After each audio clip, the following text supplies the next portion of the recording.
चलो भाइयों, सामने देखो, आज का हमारा टॉपिक है मॉड्यूलर अर्थमेटिक। मॉड्यूलर अर्थमेटिक का क्या मतलब है, मॉड्यूल हमारा क्या सिंबल है।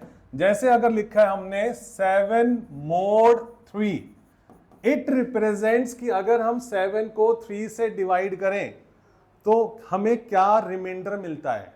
जैसे बचपन में आप लोगों ने कभी मल्टीप्लिकेशन, डिवाइड, प्लस, ये सारे फंक्शन है ना, तो जब आपने बचपन में आपकी मैडम ने सिखाया कि जब भी आप देखो प्लस और देखो कि 7 और 3 प्लस, तो इसको दोनों को प्लस करके 10 लिख देना। तो आज हम मॉड्यूलर ऑपरेटर के बारे में समझने वाले हो कि इसको ऑपरेट कैसे किया जाता है, इसको यूज कैसे किया जाता है। तो जब आपको मिले ना 7 mod 3, तो इसका मतलब है कि when number 7 is divisible by 3, तो व्हाट इज द रिमाइंडर। तो 7 को 3 से डिवाइड करने पर हमें जो आंसर मिलता है, 7 को 3 से डिवाइड करने पर हमें जो रिमाइंडर मिलता है वो मिलता है 1। तो ये है हमारा मॉड्यूल ऑपरेटर। ठीक है बच्चों, ये हमारा कंसेप्ट है, हमने इस चैप्टर के बारे में सीखना है। तो ये क्या कहता है कि system of arithmetic for integers which deals with remainders only. मतलब मॉड्यूल आपको रिमाइंडर्स के बारे में जानकारी देगा कि अगर this number is divided by this number, तो what will be its remainder, right. तो हमने जैसे 7 को 3 से डिवाइड किया, अगर हमने 7 को 3 से डिवाइड किया, 3 to the 6 आया, रिमाइंडर बचा 1। तो जिसने डिवाइड किया उसे कहते हैं डिवाइजर, जिसने डिवाइड किया उसे कहते हैं डिवाइजर, जो आंसर आया उसे कहते हैं कोशेंट, और जिसको डिवाइड किया गया उसे कहते हैं डिविडेंड, और जो आखिरी में बचता है उसे कहते हैं रिमाइंडर। तो according to Euclid division algorithm, जो हमारा डिविडेंड होता है वो इक्वल होता है divisor multiply by quotient and plus में रिमाइंडर, जो मैंने यहां पर आपको लिख के भी दे रखा है। हम इस केस में डिविडेंड को अगले क्वेश्चन के साथ बताता हूं। तो अब यहां पर क्या लिखा है कि मॉड्यूलो ऑपरेटर का क्या मतलब है। Modulo operator is a mathematical operator, it is a mathematical operator which gives the value of remainder when a positive integer x is divided by another positive integer y। अगर हम किसी एक positive integer x को, अगर हम किसी x positive integer को divide करें y से, तो हमें जो रिमाइंडर मिलता है उस रिमाइंडर को फाइंड आउट करने में ये हमारी मॉड्यूलो ऑपरेटर हेल्प करता है। और इसको लिखने का तरीका ऐसा होता है कि x mod y, लेट से हमने लिखा 7 mod 3, तो इसका आंसर क्या होगा फिर से बताओ, दिस इज इक्वल टू 1। ठीक है, तो जो डिवाइजर होता है इसको कैसे लिखा जाता है, x is equal to y multiply q plus में r, where x is dividend, y is divisor, q is quotient और r इज रिमाइंडर। अब इस चीज का ध्यान रखना है कि जो आपका रिमाइंडर होता है ना, वो ऑलवेज 0 से लेके y के बीच में होना चाहिए। y मतलब डिवाइजर, डिवाइड अगर हम कर रहे हैं 7 को 3 से, तो आपका रिमाइंडर कभी भी 3 के इक्वल नहीं हो सकता। ये तो आपका जो रिमाइंडर है वो हमेशा 4 से छोटा होना चाहिए, सॉरी 3 से। आपको 7 को कौन डिवाइड कर रहा है, 3 डिवाइड कर रहा है, तो किसी भी नंबर को 3 से डिवाइड करते हैं तो रिमाइंडर क्या बचेगा, या 0 या 1 या 2, 3 थोड़ी ना बच सकता है। तो रिमाइंडर की जो वैल्यू है वो 0 से y के बीच में रहनी चाहिए। ठीक है, अब इस चीज को मैं आपको समझाता हूं एक टेबल के थ्रू। हाँ, एक चीज और बड़ी इंपॉर्टेंट जो आपको ध्यान रखनी है कि x y and q negative भी हो सकते हैं, पॉजिटिव भी हो सकते हैं। यानी कि जिसको आप डिवाइड कर रहे हो, डिविडेंड नेगेटिव हो सकता है, डिवाइजर नेगेटिव हो सकता है, क्वोशंट नेगेटिव हो सकता है, बट रिमाइंडर कभी भी नेगेटिव नहीं होगा। और इसी पे इस क्वेश्चन को करने का पूरा ट्विस्ट है। नहीं तो बच्चे क्या करते हैं कई बार, जैसे यहां पर हमने लिखा 10, हमने यहां पे लिखा 10 लिखा माइनस का, जिसको नहीं पता ना कि रिमाइंडर नेगेटिव नहीं हो सकता, और मान लो हमने इसको 2 से डिवाइड करना है, तो वो क्या बोलता है, 2 से नहीं, इसको कर देते हैं 12, और वो क्या बोलता है कि 2 को -5 से मल्टीप्लाई कर लो और इसके अंदर -2 जोड़ दो। -12 बनाने के लिए वो कर देते हैं 2 मल्टीप्लाई -5, -10 हो गया, और -2 जोड़ दो -12 हो गया, तो -12 -12 के बराबर हो गया। गलत है। क्यों गलत है? क्योंकि रिमाइंडर नेगेटिव है। रिमाइंडर नेगेटिव हो ही नहीं सकता। रिमाइंडर को पॉजिटिव रखते हुए आपने मॉड्यूलर ऑपरेटर का यूज करना है। अगर रिमाइंडर को पॉजिटिव रखते हुए अगर आपने इस मॉड्यूलर ऑपरेटर का यूज किया तो आप बिल्कुल सही डायरेक्शन में जा रहे हो, अदरवाइज आप गलत कर रहे हो। ठीक है, तो देखे भाइयों, तो मैं आपको एक टेबल सिखाता हूं, उस टेबल से आपको थोड़ा और क्लियर हो जाएगा। ये वाला टेबल सीखते हैं पहले। तो इसमें आपको क्या करना है, जैसे 21 मोड 8 है, इसका मतलब ये है कि 21 को 8 से डिवाइड करो। 21 को 8 से डिवाइड करो, बताओ कौन से नंबर पे 21 के पास पहुंच जाएंगे हम? 8 टू द 16, तो हमने यहां पर 8 टू द 16 कर दिया। रिमाइंडर क्या आएगा? क्या आएगा रिमाइंडर? 5। देखना रिमाइंडर पॉजिटिव है, बिल्कुल सही हुआ है, तो इसका आंसर है सर 5। तो जैसे ही आप ये देखो 21 मोड, आप चुपचाप लिख देना 5। अब आपने लिखना है -41, -41 को 5 से डिवाइड करना है, तो आपने 5 को किसी ऐसे नंबर से डिवाइड करना है सो दैट ये जो रिमाइंडर आए वो एक तो पॉजिटिव रहना चाहिए और इस पूरे का टोटल करके -41 बनना चाहिए। ठीक है, बताना आपके हिसाब से यहां पर किससे मल्टीप्लाई करूं मैं 5 को? माइनस क्या? 8 से। 8 से करेगा तो प्लस का आएगा, माइनस से करना पड़ेगा, है ना। अब अगर मैंने -8 से किया, छोटा पड़ रहा है -40, तो थोड़ा बड़ा पे आ जाओ, -9। बिल्कुल सही बोला आपने, तो -9 से करने पर क्या आंसर मिलेगा कन्नू? -45। अब -45 में क्या जोड़ने पर ये -41 हो जाएगा? 4। अब देखने में लगेगा यार 41 को 5 से डिवाइड करने पे 4 कैसे आ रहा है, लेकिन यही आंसर है।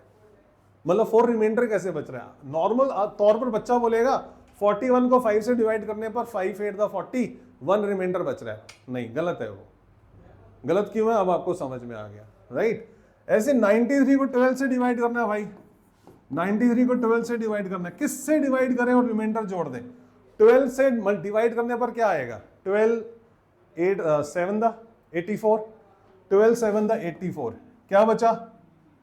9 बचा। तो ये सिंपल क्वेश्चन था, 9 हमारा आंसर आ गया। आगे बढ़े, अब 83 को -7 से डिवाइड करना है। 83 को आपने डिवाइड करना है -7 से, तो बताना क्या आएगा? -7 को किससे मल्टीप्लाई करें कि 83 के पास पहुंच जाए? 12, -12 से, तभी तो प्लस बनेगा।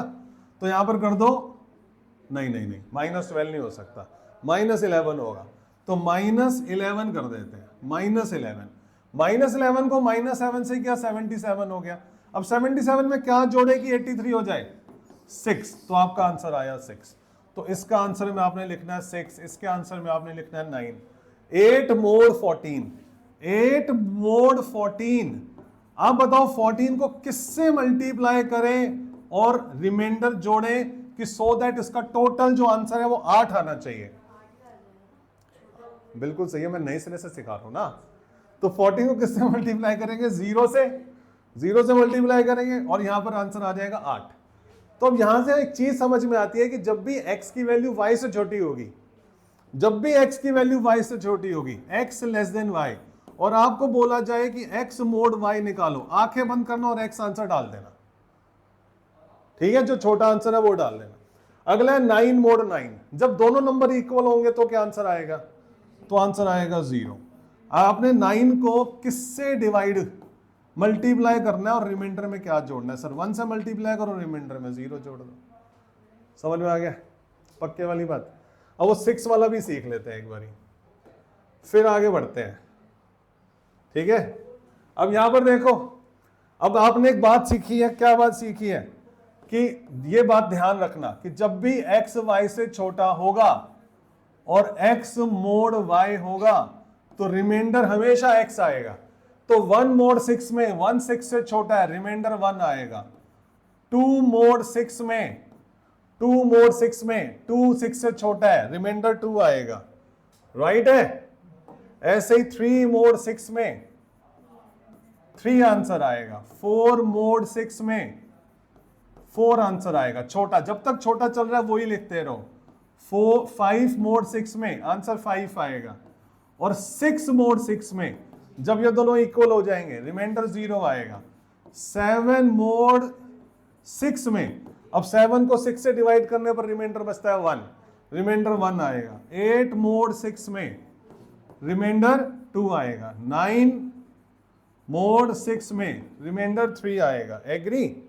और 10 मोड 6 में रिमाइंडर 4 आएगा। 11 मोड 6 में रिमाइंडर 5 आएगा, और 12 मोड 6 में रिमाइंडर 0 आएगा। तो अब आपने ध्यान दिया होगा कि इस पूरे केसेस में जो आपका रिमाइंडर है, वो 0 से लेकर 5 के बीच तक घूमता रहा, यानी कि 6 तक घूमता, 6 के बीच में रहा। हाँ या ना? ये देखो, चेक करो, ये ऐसे ही रहा ना आपका, जो आपका रिमाइंडर है 1 2 3 4 5 0 1 2 3 4 5 0, तो 0 से लेकर 5 तक रहा। 6 नहीं आएगा कभी, 6 से बड़ा नहीं हो सकता। समझ गए? तो आई होप मॉड्यूल ऑपरेटर समझ में आ गया कि ये वर्क कैसे करता है। आज तक समझ में नहीं आया होगा, आई थिंक आ गया समझ में आज, पक्के वाली बात है। बस आपने इस वाले फॉर्मूले को फॉलो करना है। कौन से फॉर्मूले को? यूक्लिड डिवीजन अलॉगरिथम को। X Y Q plus R, जिसमें एक्स 0 से छोटा हो सकता है, वाई 0 से छोटा हो सकता है, क्यू 0 से छोटा हो सकता है, बट आर 0 से छोटा नहीं हो सकता। बस इस चीज को फॉलो करोगे, आपका एग्जैक्ट आंसर आएगा। एक इन चीजों का ध्यान रखना है और इस इक्वेशन को सेटिस्फाई करवाना है। क्लियर? बढ़े आगे भाइयों। अब चलते हैं प्रॉपर्टीज ऑफ मॉड्यूलर ऑपरेटर की। इसकी प्रॉपर्टी क्या कहती है? सबसे पहले प्रॉपर्टी नंबर 1। अब आराम से करो, मेन चीज खत्म हो गई है। अब आपको वो समझ में आ गया, आगे का पूरा टॉपिक बहुत प्यार से समझ में आएगा। इसकी पहली प्रॉपर्टी क्या कहती है? अगर x की value increased by a multiple of y, बस इतना ही ध्यान दो, x की वैल्यू को y के मल्टीपल से बढ़ाना है। मान लेते हैं हमारे पास एक नंबर है 18 और यहां पर है मोड 5, 18 मोड 5। आंसर बताओ क्या आएगा? आंसर 3 है। Everybody okay? अब इसकी प्रॉपर्टी नंबर 1 क्या कहती है? x को बढ़ाना है। किससे बढ़ाना है? y के मल्टीपल से।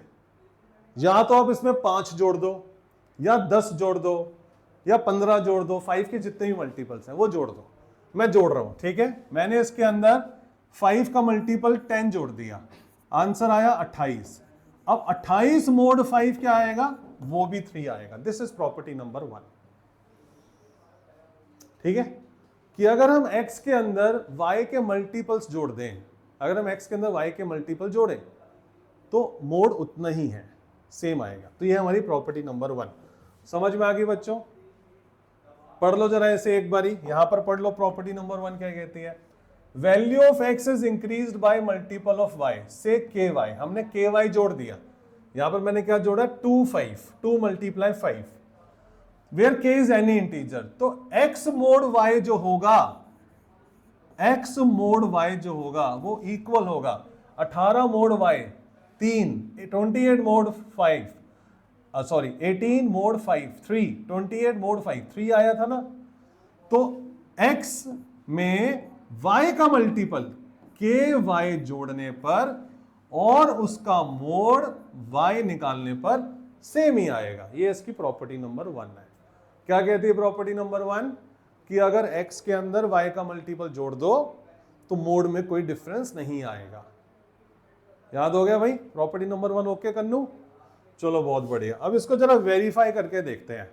वैसे मैंने वेरीफाई करवा दिया है, लेकिन क्वेश्चन नंबर 13 भी कह रहा भाई वेरीफाई करके दिखाओ, करके बताओ ऐसा होता है। कह रहा अगर x 17 है, y 5 है, 17 मोड 5, तो वेरीफाई करो कि x मोड y, जो कि मैं निकाल रहा हूं, LHS ले लिया मैंने, LHS ले लेते हैं। उसने वेरीफाई करने के लिए क्या बोला है, कह रहा वेरीफाई करो x मोड y इक्वल होगा x प्लस के वाई और मोड y। ये वेरीफाई करने के लिए बोला, यही फॉर्मूला है ना।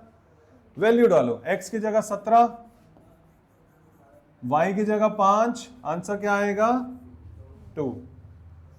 x की जगह 17, k को उसने 2 लेने के लिए बोला है, y 5 है, 10 जोड़ दो इसमें, मोड y वही रहेगा 5, 27 हो गया, तो 27 मोड 5, आंसर क्या आएगा 2। तो ये हो गया verified, this is verified. Clear, बहुत ही बढ़िया।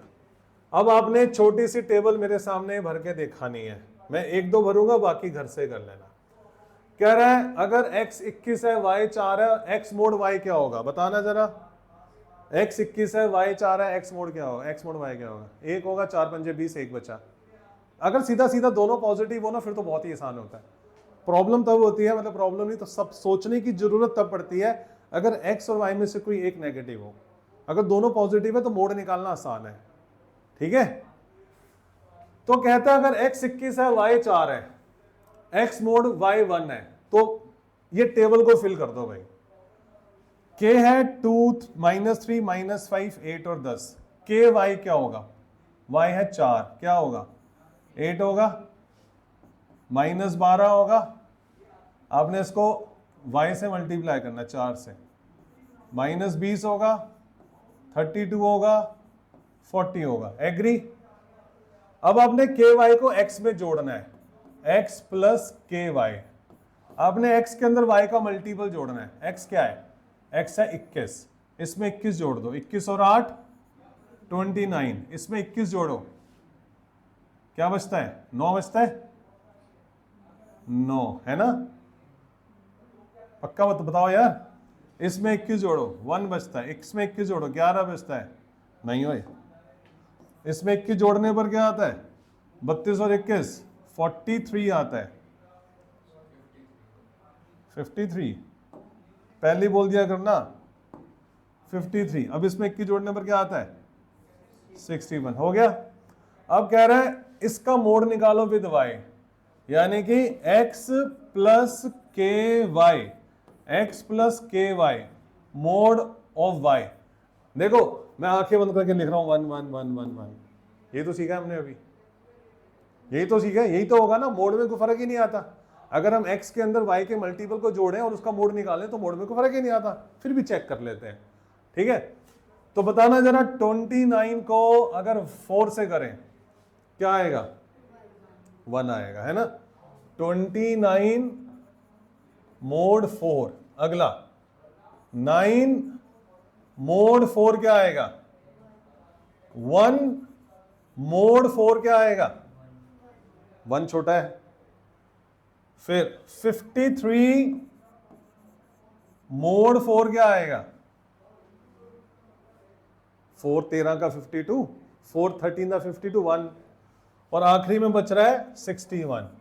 61 मोड 4 क्या आएगा, क्या आएगा 1 आएगा। तो आपने क्या ऑब्जर्वेशन किया, तो हमारा ये ऑब्जर्वेशन रहा भाई कि x plus K Y mod y is equal to x mod y। ये मोड y है, मतलब जो x मोड y था 1, x plus K Y mod y सारे उसी के बराबर आ रहे हैं 1। पहली प्रॉपर्टी ओके है, चलें आगे, बहुत बढ़िया। अगली प्रॉपर्टी देखें अब आप। अगली प्रॉपर्टी है addition property of modulo arithmetic. कहती है कि अगर हमारे पास 3 नंबर है a, b एंड c, ये प्रॉपर्टी नंबर 2 है, तो कहते हैं कि अगर आप 2 नंबर को प्लस करोगे, पहले आप 2 नंबर को प्लस करोगे और उसका मोड ऑफ c निकालोगे। करके देखते हैं, करके देखते हैं। कोई भी 2 नंबर बोल दो जो आपके मन में है, बोलना जरा, कोई भी 2, 8 और 4। अब कोई भी c बोल दो, 2 या 3 बोल देते हैं, नहीं 3 नहीं, 12, 5 बोल देते हैं, ठीक है, नहीं तो 2 में ना रिमाइंडर 0 आएगा, मजा नहीं आएगा, 2 करोगे तो रिमाइंडर 0 आ जाएगा। तो अब ये क्या, ये वाली प्रॉपर्टी क्या कहती है कि a प्लस बी मोड सी करो या a मोड सी करो, b मोड सी करो, a का अलग से रिमाइंडर निकालो, a mod C plus b mod C, और उन दोनों रिमाइंडर को प्लस कर दो और फिर उसका मोड सी निकालो, तो सेम आंसर आएगा। समझ में आया कुछ? नहीं? देखो LHS ले रहे हैं हम, दोनों नंबर को प्लस करो, 12 मोड 5, आंसर बताओ 2, LHS में 2 आ गया। RHS में कहता है A मोड C करो, 8 मोड 5 करो, 8 मोड 5 करो, फिर B मोड C करो, 4 मोड 5 करो, 4 मोड 5 करो, फिर जो इनका आंसर आए उन दोनों को प्लस करके फिर से मोड 5 करो, ठीक है। 8 मोड 5 क्या आंसर आएगा, 4 मोड 5 आंसर क्या आएगा, और फिर 7 मोड 5 आंसर क्या आएगा, सेम आया क्या? ये है प्रॉपर्टी नंबर 2 कि दो नंबर को प्लस करके मोड कर लो या दोनों नंबर को अलग अलग मोड करके प्लस करो, जो आंसर है उसका फिर से मोड करो तो सेम आंसर आएगा। ये मुझे लगता है नहीं समझ में आया है ना? आ गया? तो ये क्वेश्चन दोबारा से 14 और 8 के लिए, 14 और 8 कितने हो गए, 22 मोड 5 आंसर बताओ, 2 आ गया। 14 मोड 5 आंसर बताओ, 4 आ गया। 8 मोड 5 आंसर बताओ, 3 आ गया। जो आंसर आया ना 7, उसका फिर से मोड 5 कर दो, 7 मोड 5 कर दो, 2 आ गया, सेम आ गया ये। तो दिस इज प्रॉपर्टी नंबर 2, ये आपको याद रखनी है। आगे बढ़े, अब आपने मेरे को ये टेबल भर के दिखानी है। हाँ जी, देखो सामने ये आपको टेबल दे रखी है जिसमें ABC 3 नंबर दे रखे हैं। आपने सबसे पहले क्या करना है, A और B को प्लस करना है, मोड C करना है, और बता दो आंसर क्या आया। 10 प्लस 35 क्या होगा, 45 मोड 4 क्या होगा, 1, राइट। 20 प्लस 75 क्या होगा, 95 मोड 8 क्या होगा, क्या होगा भाई, 95 को 8 से डिवाइड कर लो, 8 1 दा 8 बचा 1, फिर 5, 8 1 दा 8, 7 सही बोला आपने। ये 1 आ गया, ये 7 आ गया। ये तीनों टेबल नीचे वाली आप भरना, यहां पर आ जाओ। तो हमारा आंसर आ रहा है 1 और 7, ठीक है। हमारा आंसर आ रहा है 1 और 7। अब A मोड C क्या होगा, A मोड C 10 4 क्या होगा, 2, बोलो यस और नो। B मोड C क्या होगा, क्या होगा यहां पर, 3 होगा, 4 8 द 32, 2 और 3 कितने हो गए, 5। अब 5 मोड C 4 क्या होगा, आंसर आया 1, सेम आ रहा है 1 और 1, ठीक है। ऐसे ही यहां पर A मोड C क्या होगा, 20 8 क्या होगा, 4 होगा। B मोड C क्या होगा, 75 8 क्या होगा, 3 होगा। अब यहां पे बचा 7, अब 7 मोड 8 क्या होगा, 7 होगा, सेम आंसर आ गया। तो ये सेकंड प्रॉपर्टी है, प्रैक्टिस करनी है इसकी, घर जाके इसकी टेबल टूबल पूरी भर लेना, ठीक है। होमवर्क कर रहे हो तुम लोग, नहीं कर रहे हो? देखो होमवर्क नहीं करोगे तो काम गड़बड़ हो जाएगा। नेक्स्ट क्लास में तुम लोगों का टेस्ट है, जितना टॉपिक अभी तक हमने सीखा, तेरा नहीं है। आगे बढ़े, अगला क्वेश्चन देखें भाइयों। बस इतना ही आज के लिए। अब यहां से क्वेश्चन नंबर प्रॉपर्टी नंबर 3 और क्वेश्चन नंबर 18 से नेक्स्ट क्लास में हम कंटिन्यू करेंगे, ठीक है। आई होप आज की क्लास समझ में आई है। चलो ठीक है, मिलते हैं फिर नेक्स्ट क्लास में।